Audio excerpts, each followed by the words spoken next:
Let's start the podcast. Your average fight fan.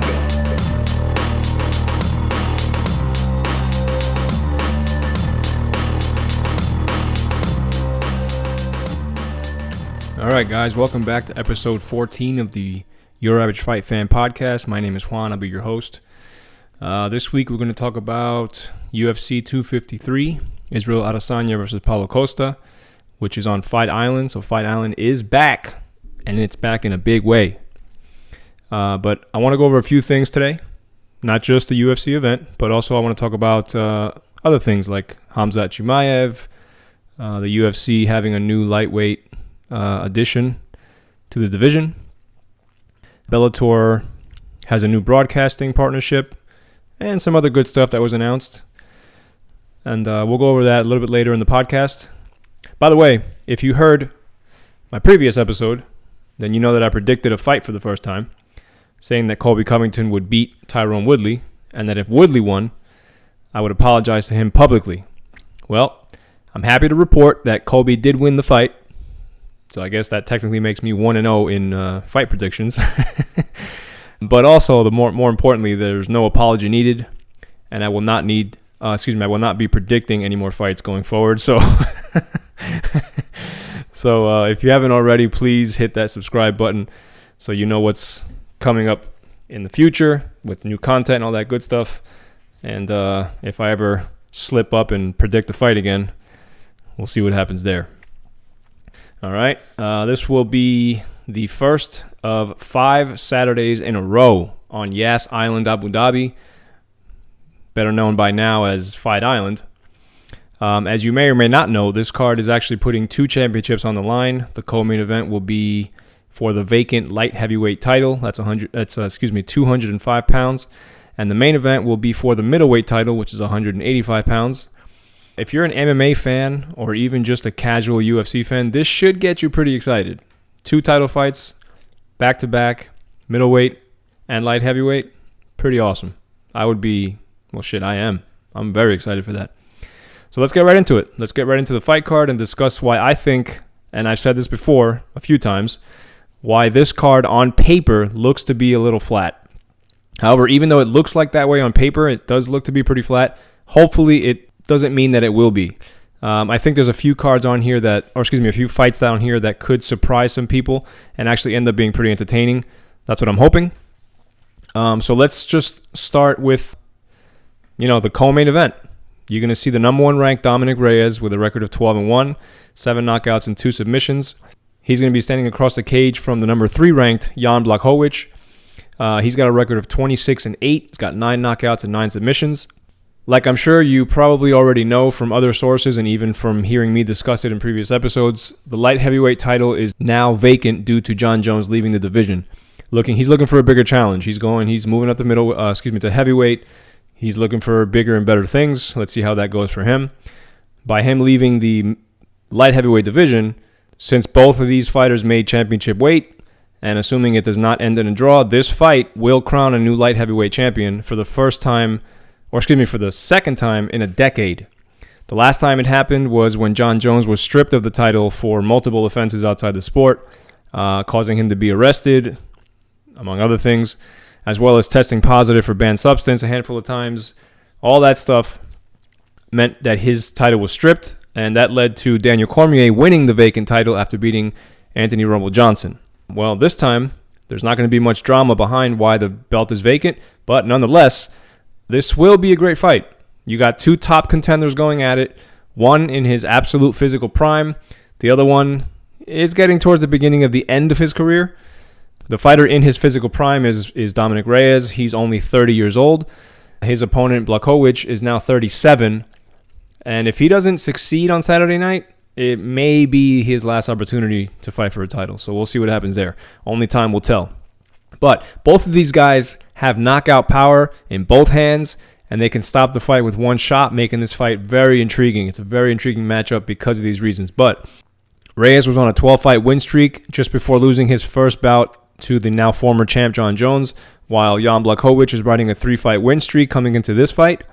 Vegas has this favored for Dominick Reyes. They have him at minus 270, making Blachowicz the underdog at plus 230. So we'll see what happens there. But those are pretty good odds. I mean, like I said, Reyes is the younger, primed fighter, where Blachowicz is still an absolute monster, but he is getting towards the end of his career. So I can understand why it would be Dominick who is the favorite here. Well, let's see. Let's see what happens. Moving into the main event, we will see something that actually hasn't happened in many, many years. 2 undefeated fighters in the prime of their careers fighting for a championship title in the UFC. You're going to have number 2 ranked Paulo Borrachinha, which means the eraser in Brazilian or Portuguese. Paulo Costa, he's 13-0, 11 knockouts, 1 submission. He takes on the new superstar and current champ, the last stylebender, Israel Adesanya. He's 19-0. He's got 14 knockouts, and they're going for the middleweight title. I think this fight is going to be one of those fights that you remember for a long time. Like other fights before, they just kind of stick in your mind, and they come up when you talk about fights. Like, oh, remember this fight? Remember that fight? I think this is going to be one of those fights. When you have 2 completely different styles going head to head, it makes for an awesome fight. Like, I understand that both of these guys are primarily strikers, where the challenger, Paulo Costa, he has the type of style where he's always moving forward. He's always looking to knock people out with his power shots and his pressure.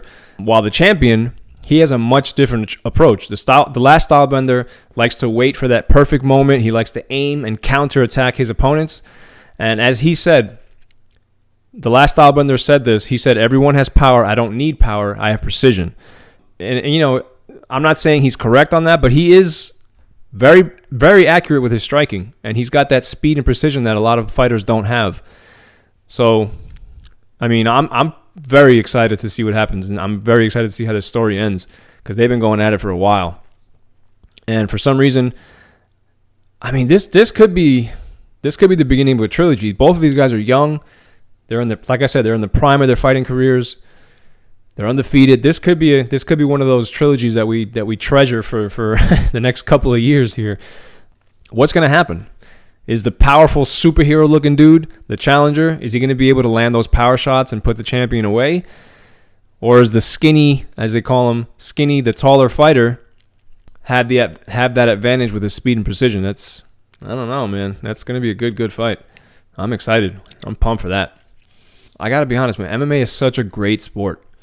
And it's not because it's better or worse than any other sport. It's not better than basketball or worse than football. It has nothing to do with that. It has nothing to do with any of that. It's just because it has so many ways to excite you, so many ways to impress you, just to show you that, like, something can be done in so many different ways. No matter how many times people tell you, "No, there's only one way you can do that."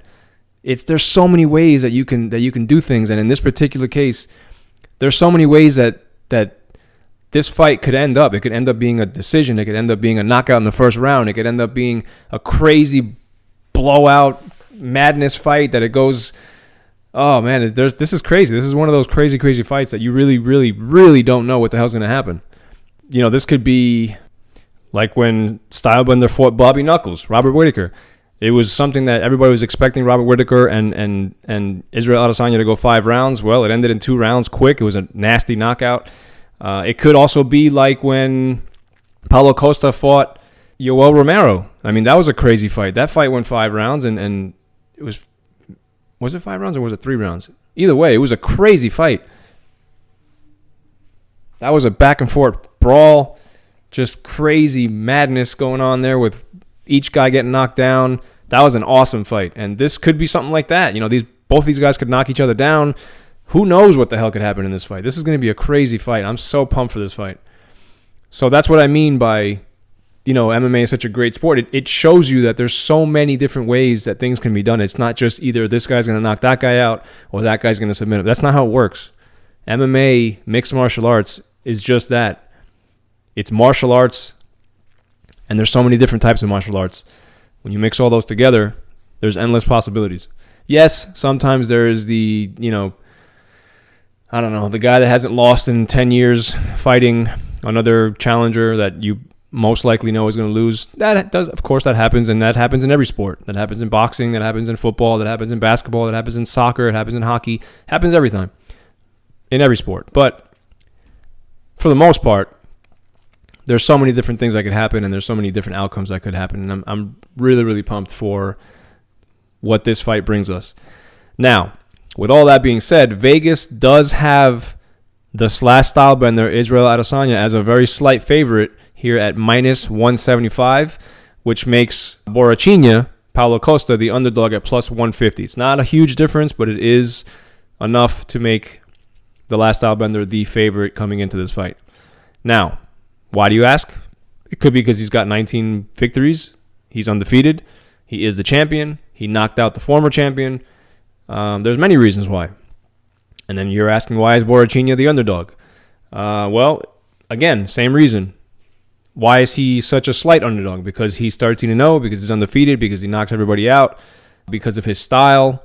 Who knows? There's many different reasons why one person is a favorite and one person is not.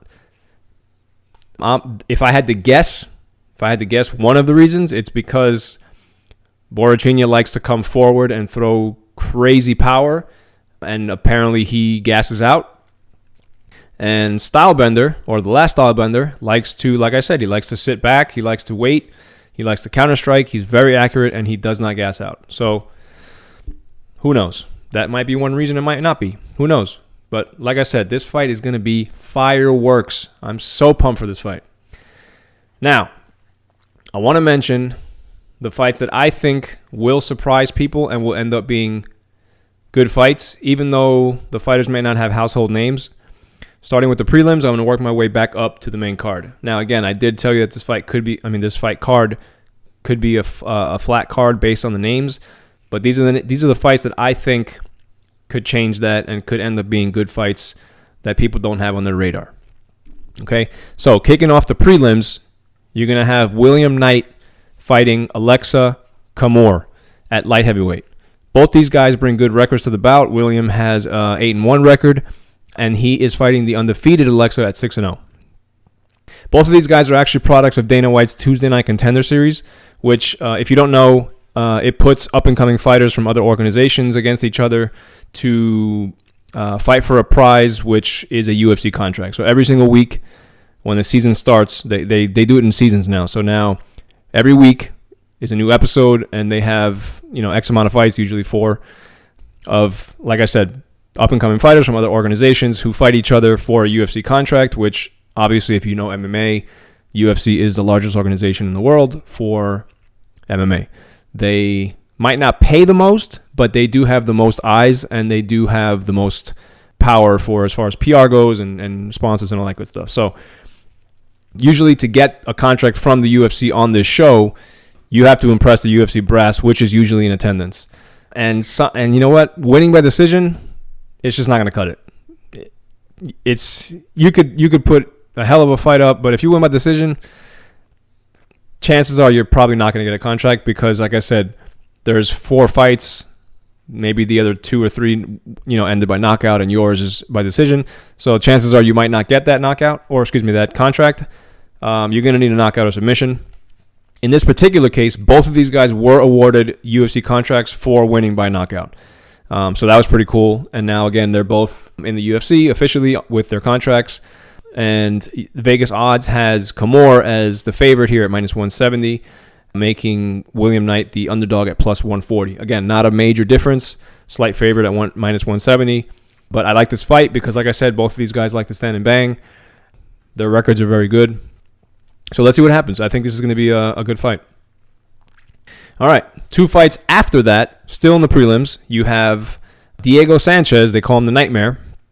He'll be fighting Jake Matthews, the Celtic Kid. Jake Matthews, if you don't know, is an Australian fighter. Very good kid, well-rounded. Diego Sanchez, on the other hand, is one of the original fighters from UFC's reality show, The Ultimate Fighter, Season 1. That aired in 2005. Do the math. 15 years ago. That means he's been in the UFC for the better part of 15 years. Okay, Diego Sanchez is now 38 years old. He brings a record of 32-12. He's got 10 knockouts and 6 submissions. And you know what? He's made it clear. He's got 4 fights left on his contract, and those will be the last 4 fights of his MMA career. He made that clear. He wants everybody to understand that. He's not re-signing. He will retire after his last 4 fights. One thing he also did mention was his last fight, his retirement fight, he wants it to be against Conor McGregor. Everyone, and I mean everyone, knows that's not going to happen. I don't care if you've never watched a combat sports fight in your entire life. If somebody says to you, hey, Diego Sanchez wants to fight Conor McGregor, you say, not going to happen. But you know what? The funny thing is that Conor McGregor actually tweeted his agreeance to fight Diego for his retirement fight. He said, I agree. Remember when I said that fight would never happen? Yeah, that fight would never happen. Conor McGregor's agreed to a lot of fights that he's never gone through with. So, yeah, I repeat, never going to happen. Anyway, standing in the way of Diego's fantasy of fighting Conor is going to be Jake Matthews. Like I said, this kid has been in the UFC since he was 20 years old. He is now 26. He holds an impressive 16-4 record. He's got 4 knockouts and 7 submissions. Jake is younger. He's faster. He's taller. He comes in with a half-inch reach advantage over Sanchez. All signs point to Jake Matthews coming out on top, coming out as the victor in this fight, including Vegas. Vegas has the odds. Oh, my God. Vegas has the odds for Jake at minus 700. Yep, you heard that right. Favored at minus 700 to Diego's plus 500. Those are some pretty crazy odds. Minus 700 to plus 500. That means if you bet on Diego to win, you put $100 down and you win 500. If you want Jake to win, you have to bet 700 to win 100. That's what the odds mean. That means Jake is a 7-1 favorite and Diego's a 5-1 underdog. That's what that means. All right. Now, Diego has been in fights like this one where no one thought he had a chance in hell to win this fight. And he's come out on top in the past. So I'm not saying he's going to win this particular fight, but what I am saying is it's anyone's guess. Let's see what happens. Saturday night, something crazy could happen, or Vegas had it completely right, and Jake Matthews walks through him. Let's see what happens. That's why I love this sport. Okay, moving on. Rounding out the prelims, you're going to have Brad Riddell from Auckland, New Zealand, taking on the Brazilian Aleksa DaSilva. The Kiwi fighter, who is on a 5-fight win streak, brings a record of 8-1 with 5 knockouts. And crazy kind of cool fact is that he's one of 4 fighters on this card that trains at City Kickboxing in Auckland. The other 3 of his training partners are Kai Kara France, Shane Young, and obviously the middleweight champion Israel Adesanya. He is their main guy now, along with Alex Volkanovski, which is the featherweight champion. Now, Brad Riddell's opponent, Aleksa DaSilva, he brings a very impressive 21-2 record to this fight with 13 knockouts and 7 submissions. He's coming off a win in his last time he fought was August of last year, so it's been a little while. But he did win that fight. So, I think based off that and the fact that Brad Riddell trains at City Kickboxing, I think that's why they have him as the favorite here at minus 310, making Aleksa DaSilva the underdog at plus 240. I think just not having fought in a year, it's tough when you have that much time off, and you're facing someone that is clearly training at an excellent gym because they have 2 champions in the UFC, and they have a few of the guys that are in top 5 in different divisions. So they are interesting odds based off their records and where they come from, but I understand that Riddell would be the favorite based off what I just mentioned. So again, let's see how Vegas does in this one. They have a pretty good track record in general, but sometimes they get it wrong, so who knows? Let's see what happens. The last fight I'm going to mention is one that I thought was going to surprise a bunch of people. It was Hakeem Dawodu versus Zubaira the Warrior Tukhugov. This was supposed to be, I know that the names are ridiculous, I know. This was supposed to be a featherweight bout at 145 pounds.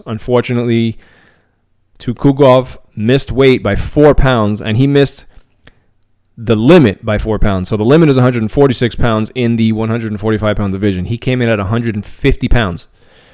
So because of that, he's forced to surrender a big portion of his fight purse to Hakeem, and the fight has to be changed to a catch weight should Hakeem accept to those terms and say, yes, I will fight him at a catch weight of 150. He can say no. He can say, no, I will not fight. I do not wish to fight this man at a different weight. I made weight at 145 pounds. It's not my fault that he did not make weight. But I'm pretty confident that Hakeem is going to say, yes, I'll fight this asshole for not making weight. I will fight him at a catch weight of 150. But the problem is, since it will be a different weight, there's no way to tell how that's going to affect either fighter. Now, it could affect either one. It is most of the time it's an advantage for the guy that didn't make weight because he didn't have to cut those extra pounds, making his body go through all of that. But at the same time, you're training for somebody who weighs 145 pounds and you're training your body to reach that. So it could be, like something that affects either fighter. Let's see what happens. I still think, regardless of this crazy differences in weight, I still think this is the Trojan horse of this entire fight card. I think this is going to be the secret the fight that surprises everybody. Hopefully that's still the case. Either way, Hakeem is the Canadian here who brings a 11-1 record with 7 knockouts. He's riding a 4-fight win streak, while his opponent, the Russian, has a record of 19-4. Again, 7 knockouts. He has 1 submission to his record, and he's coming off a knockout win in his last fight too. Both guys like to stand and bang, which is why I think this is going to be such a good fight. Hopefully, like I said, it lives up to what I think it will be, regardless of that last-minute weight change. Unfortunately, there's nothing you can do. That for Hakeem, you do your job, you train, you go there, you make weight, and it's just not under your control. There's nothing you can do. The only thing he has the option to do is say, no, I will not fight him, or yes, I will fight him regardless of him missing weight. The benefits of that is, again, he will make more money, but he's fighting a guy that didn't make weight. So in this particular fight, Vegas has the Russian Tukhugov as the slight favorite at minus 140, making Hakeem the underdog at plus 110. I'm not surprised that is the case. Like I said, a lot of times when somebody misses weight, they use it to their advantage. And those extra, in this case, 5 pounds could make a huge difference. So we'll see what happens. There's just not much that Hakeem can do here. There's just not much he can do. So I really hope that this fight lives up to what it was supposed to be or what I thought it would be. But let's see what happens. I don't know. I don't know what to expect anymore. But I don't know what to expect as far as the outcome. I still expect this fight to be a really good fight, and hopefully it still is what I thought it would be. All right, so that wraps up Fight Talk for what I wanted to mention as far as the fights that I think will surprise people. But I still have some cool things to talk about. I want to talk about MMA news, something new that I'm bringing to the show that I think will spice it up a bit. So I just want to get into some news that I did some research on over the past week or so. And I want to start with what I think is the hottest news in MMA right now. The UFC have officially signed Michael Chandler, who has long been considered one of the best lightweights on the planet. Michael Chandler, who, if you don't know, was a 3-time Bellator lightweight champion. He is also coming off a very dominant and very impressive first-round knockout win over former lightweight champion in the UFC, Benson Henderson. Beating Benson Henderson is very difficult, and beating him with a knockout in the first round is almost impossible. If you see Michael Chandler's physique, he's 34 years old, all right? He's not young. If you see what he looks like right now, he looks like he trains with Ivan Drago in Russia from Rocky 3. Rocky 3. No, Rocky 4, Rocky 4, Ivan Drago in Russia. In fact, he's actually in training camp right now. Michael Chandler's in training camp right now for the possibility of being the backup for the lightweight championship fight scheduled for October 24th on Fight Island between Khabib and Gaethje. I don't know if you know what being a backup means, but if you don't, I'll explain it to you. It means that if you agree to be a backup for a particular fight, in this case being a championship fight, you have to sign a contract. You can't just say, yes, I agree. You have to actually sign a fight agreement that says if somebody backs out or if somebody does not make the fight for whatever reason, I will step in and fight the other person, regardless of who it is. So, what does that mean? That means that you need to do everything that the fighters that are scheduled to fight do. You have to do that as well. So, what better way to experience everything and get the UFC jitters, which is a big, big thing for a lot of people that come into the UFC. Get that right out of the way. You're already at Fight Island. You have to make weight. You're meeting all the UFC staff. You're going through the PR. You're doing all the stuff like taking pictures, being part of the media scrums. You're meeting with tons of reporters, which, by the way, he's already doing. He's already talking to ESPN, Ariel Helwani, and Chael Sonnen. He's talking to all these guys already, which is normal. That's normal when you sign with the UFC. But once you get to Fight Island, he will be doing all that just like if he was fighting for the championship. So what better way to do that than to feel like you're in a fight for the biggest and best MMA organization in the world? You know what I mean? Like, best case scenario for Chandler, obviously, not for the other two fighters, but best case scenario for Chandler, someone pulls out of the fight, whatever the reason may be, he steps in. Win or lose, doesn't matter. Worst case scenario, he does all of this. He trains, he makes weight, he does the media scrums, he talks to the reporters, takes all these pictures, PR stuff, all that stuff, and he doesn't fight. That's worst case. Either way, it's still a great opportunity for this man to, like I said, feel everything from inside, not from people telling you what to do or, being a cornerman for a UFC fighter. No, you're doing this as the fighter from inside, getting to know exactly what to expect from the MMA machine that is the UFC. Not to mention, he's going to get paid for doing this.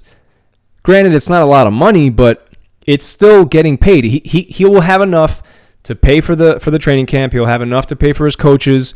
All that stuff will be paid for. And then he'll still have a little money left over to buy a couple of things for the wife when he returns home after the fight, whether he fights or not. If he fights, obviously it's going to be a lot more. But if he doesn't fight, he still gets money. The way I see it, there's no part of this, of any of it, that's bad for Michael Chandler. There's no downside to being the backup here. You're a new person for the organization. You are, in my opinion, a top 5 lightweight in the world, not just in the UFC or not just in Bellator. So what's bad about him, being in the limelight, meeting all these people, getting to do all this stuff that a fighter would do, getting the jitters out of the way, all that stuff. All that stuff is beneficial for Chandler. So I'm kind of excited to see, if this doesn't pan out the way he thinks it's going to or the way he hopes it's going to, I'm pretty excited to see who they're going to put in front of him for his first fight. I mean, there's a lot of options for him. He doesn't have to necessarily fight somebody in the top 5. He could fight anybody in the top 10. Either way, I mean, this is huge for the division and huge for, obviously, for the promotion. The UFC just got like I said, one of the long time, he's been on people's radar for who knows. I mean, he's been fighting professionally for 11 years, but he's been in the conversation for one of the best lightweights in the world for at least the last 5 years. Former 3-time Bellator champ. The guy's a monster. He trains like a monster. He fights like a monster. Every fight he's in is exciting. I don't see how this is going to be a bad thing. So, again, I'm excited for this. This is really, really cool, and I'm glad that they got him because he deserves to be in an organization that will promote him the right way. I'm not saying that Bellator does not promote their fighters the right way. What I mean by the right way is that there's no other organization in the world that can get as many eyes on someone as the UFC for various reasons. Because of they're on ESPN. They are the leading MMA organization right now. They have been for the past 25 years. Every social media outlet that covers combat sports covers the UFC. Every sports outlet now, whether it be ESPN or Fox Sports or any of those, all the big guys cover the UFC now. And there's no better way to get your name out there than to be part of and possibly be in the most anticipated fight of the year, which is Gaethje versus Khabib. There's just no better way. So, whether he fights or not, this is good for Michael Chandler. Okay, so we're going to move on. We're going to move on to a fight announcement that the UFC just made official, which is Robbie Lawler will be fighting Mike Perry That's going to be a welterweight fight, and it's going to be scheduled for November 21st, and that will be part of the UFC 255 card, which as of right now does not have a location, but I think it's pretty safe to say, due to the pandemic and all that good stuff, I think it's pretty safe to say it's going to be in Vegas. UFC 255 is supposed to have 2 title fights, by the way. Supposedly the headliners will be 2 flyweight titles. So you're going to have the men's flyweight title between the champion, Davison Figueiredo. He will be taking on Cody Garbrandt, who is the former bantamweight champion, who is now dropping down to flyweight to try to take the title away from Davison Figueiredo. And then you also have the women's flyweight title, who I think is going to be a freaking banger because I love Valentina Shevchenko.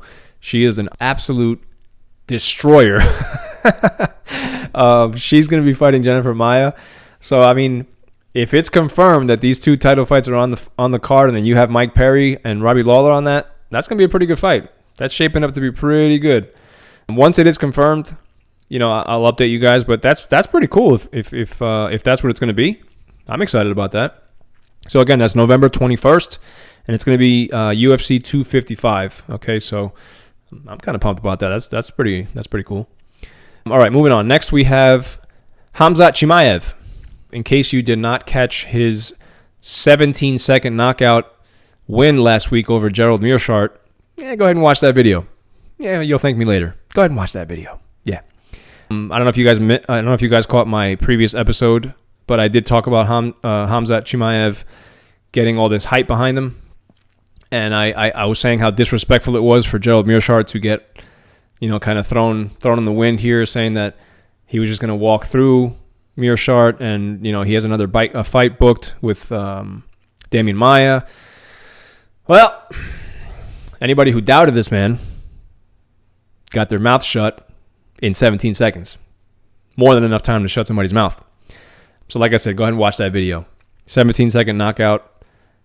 Khamzat Chimaev over Gerald Meerschaert. Well, in the news today, he tweeted that his next fight will be a 5-round main event against a top 10 fighter. And the craziest thing is that the UFC confirmed this to be true. So, the rumors are that if Damian Maia does not sign, or for whatever reason they can't get Damian Maia to fight Khamzat, they're looking at Stephen Wonderboy Thompson as a replacement for Damian Maia. So you're looking at a possible Khamzat Chimaev, Stephen Wonderboy Thompson main event 5-round fight for a UFC Fight Night event. Listen, apparently the date is already set, and the UFC is only waiting for the opponent to be finalized for them to officially announce this fight. That's going to be crazy. Now, obviously, it cannot be within the next 5 weeks because all of those main events have been announced unless they bump somebody down. I mean, if you think about it, they could bump. Realistically, they could bump Holly Holm versus Irene Aldana. They could do that, but that would be too soon. That's literally next week. They could bump Marlon Moraes, Cody Sanhagen. I don't think that they would do that. So realistically, it's not going to be in the month of October. And if it is, it would be the last week in October, which would be, I believe, what is that, the 30th, I think? Or possibly like October 30th. Whatever the last Saturday in October was, that could be a potential date for it. But as of right now, it's not official. It's just official that he is in a main event fight, and it is going to be a top 10 opponent. That's the only thing that's official. They do say that they have a date set. They have not announced it. However, either way, Damian Maia or Stephen Wonderboy Thompson, both awesome fights against this kid. This kid is 26. I think he's 9-0 now, running through people. He knocked out Gerald Meerschaert at middleweight in 17 seconds. That's madness. Think about this. Like I said, the date is set.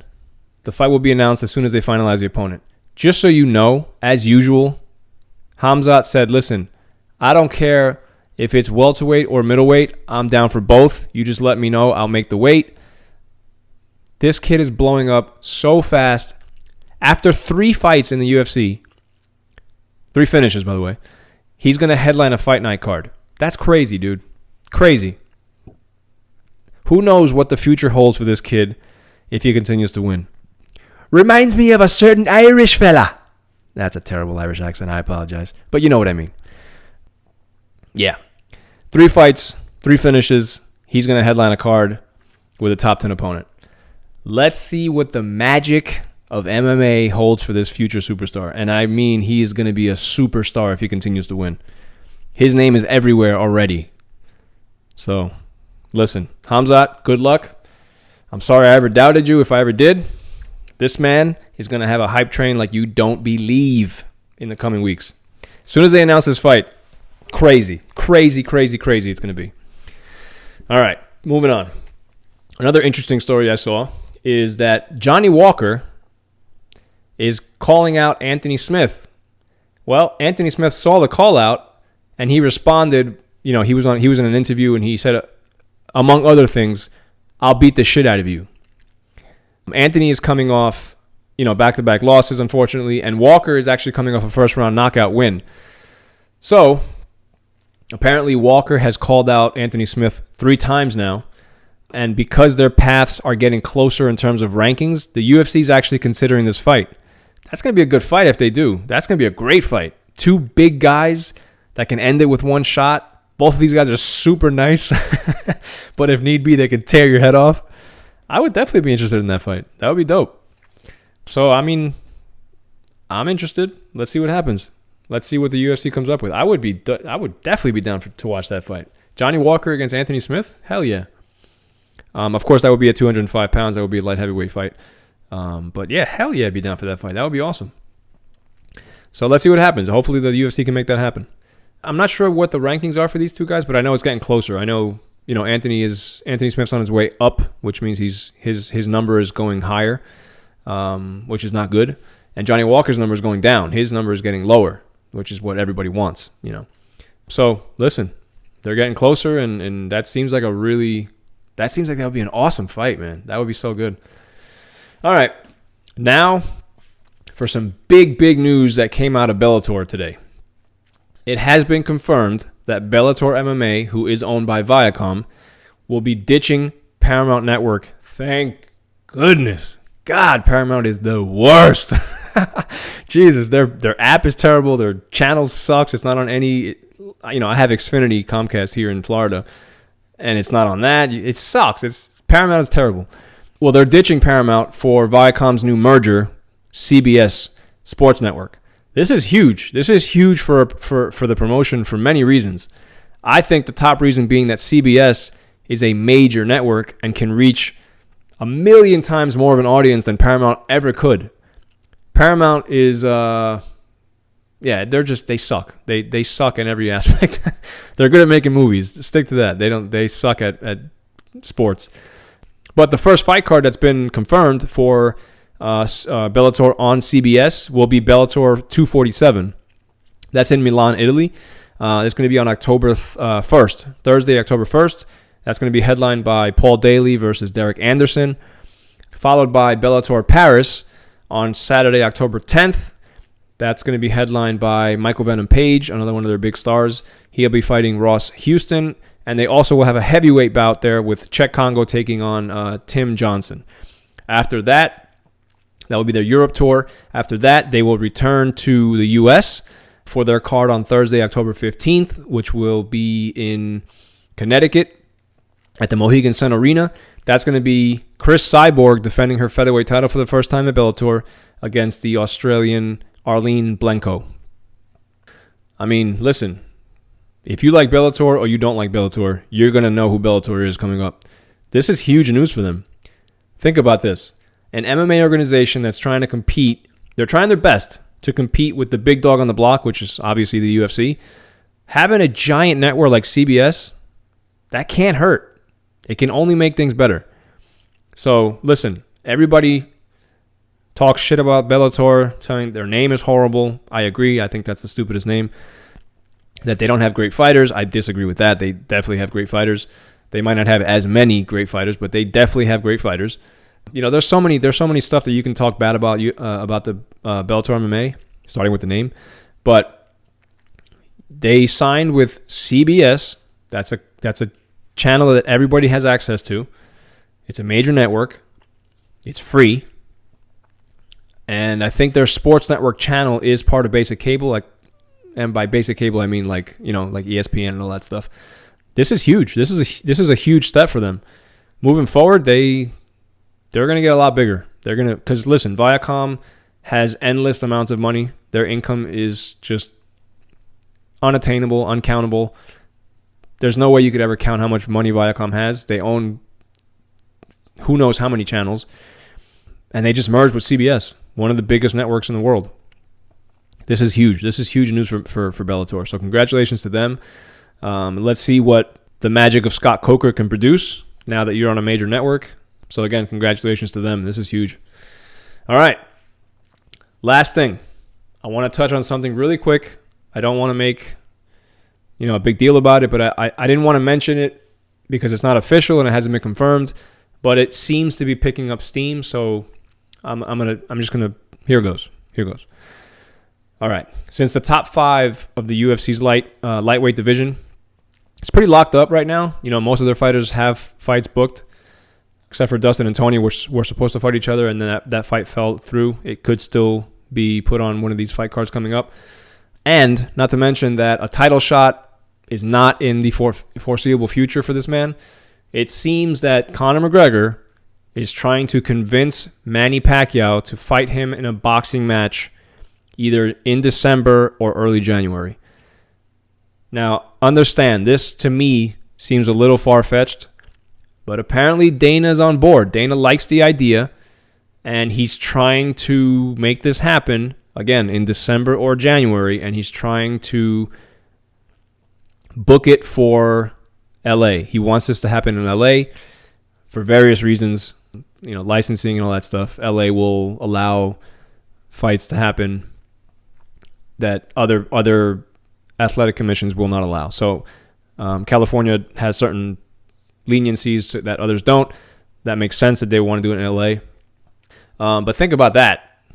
If it happens, it could be huge money, not only for the fighters, obviously, for Conor and Manny, but huge money for the promoters, UFC and Al Heyman, because now, finally, Manny Pacquiao finally left Bob Arum's promotion, and he signed with Al Heyman, which is huge because Al Heyman has very, very good fighters, and he has a good reputation. If this actually does happen, again, I would not bring this up since it's not official, but it looks like something to keep an eye out for. So if this does happen, this is going to be a giant fight. I don't know if it'll be as big as Mayweather-Conor, but it'll be close.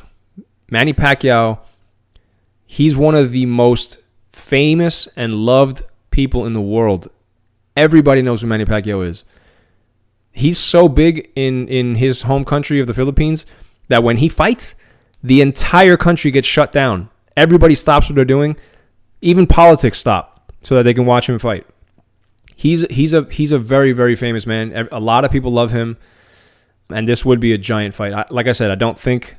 Who knows? I don't know if it'll be as big as Mayweather Pacquiao or Mayweather Conor, but it will be a giant fight. Regardless of what you think of Manny Pacquiao, regardless of what you think of Conor McGregor, this will be huge if it happens. So, if anything else comes out about it, if it does, get closer, or if I continue to hear, that it is picking up steam, I'll keep you guys updated on the situation. But as of right now, it's just that. It's just a rumor. So let's see what happens. All right. That's all I have for you guys this week. If you haven't already, please click that subscribe button so you can stay up to date on anything that's upcoming as well as anything else from the channel. You can go back and watch other videos if you like. I appreciate all the support. I want to thank you guys for all the support you guys have been giving me, on social media and through text messages and all that stuff. I really appreciate you. So thank you for that. You can find me on social media. All the links will be in the description below the like button, which you should have already clicked. Again, thank you for the support. As always, I am Juan, and this is Your Average Fight Fan. Stay safe out there. Later.